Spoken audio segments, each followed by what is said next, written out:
What about when you were a teenager growing up? I mean, when you became aware of the opposite sex for the first time. Now, I'm not talking 60s in...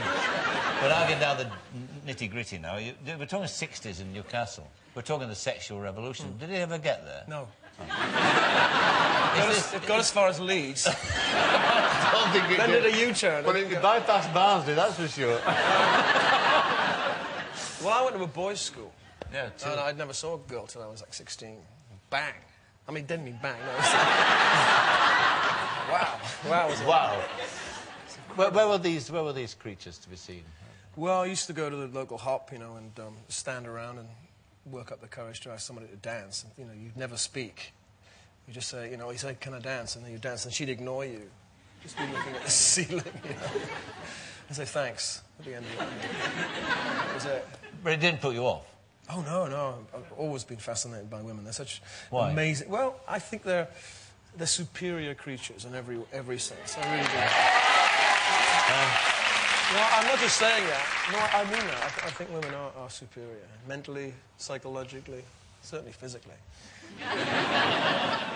All right, so there we are then. We're in Newcastle. We're at grammar school there. That was an all-boys grammar school, 2,000 kids there. What kind of environment was it? It was a tough environment. You got battered? Yes. We got caned. I think it was probably the only way to control 2,000 boys. We'd get caned for everything. Being late, blotting your book. I don't actually mind. I think it did me good. In what way did it do you good? No, you battered doesn't do anybody any good, does it? I mean, did you like school?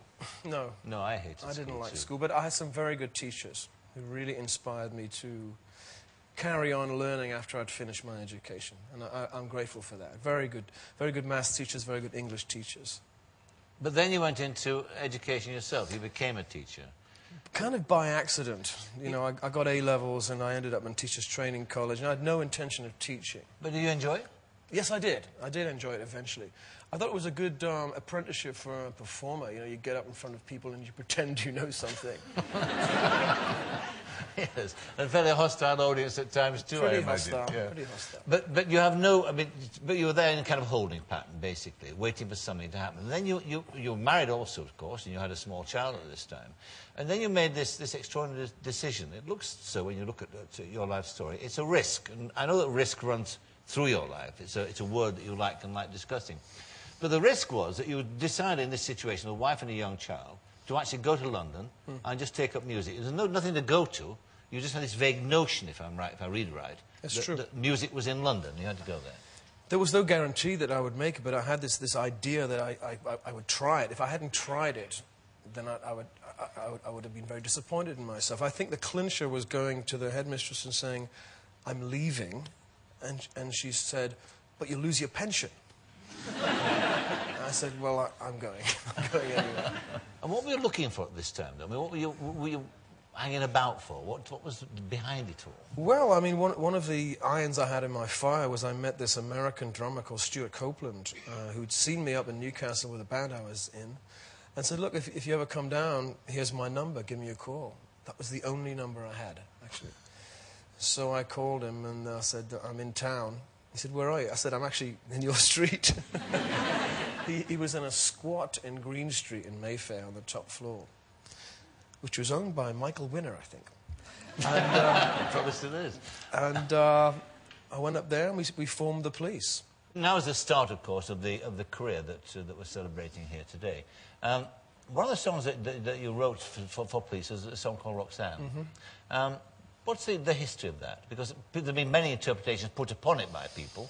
What is the real story? The song is about a prostitute, and it was actually banned by the BBC the first time it came out. And I was in Paris with the Police, and for the first time I'd seen these ladies on the street. I'd never actually seen that before. I was very, protected from it. And I was kind of fascinated, as you would be, and kind of making stories up. What would it be like to have a relationship with one of these girls, and how would it feel? How would you feel? And I've always been interested in three-dimensional love songs. I mean, I Love You and You Love Me is pretty bland. It's pretty boring. It's very two-dimensional. But I love you and you love somebody else. You can walk around that as a writer. Yeah. I love you and you have to love somebody else. is interesting. So I wrote Roxanne, and it's the song that paved the way for a career, and I'm very grateful to her. Although she doesn't really exist. No.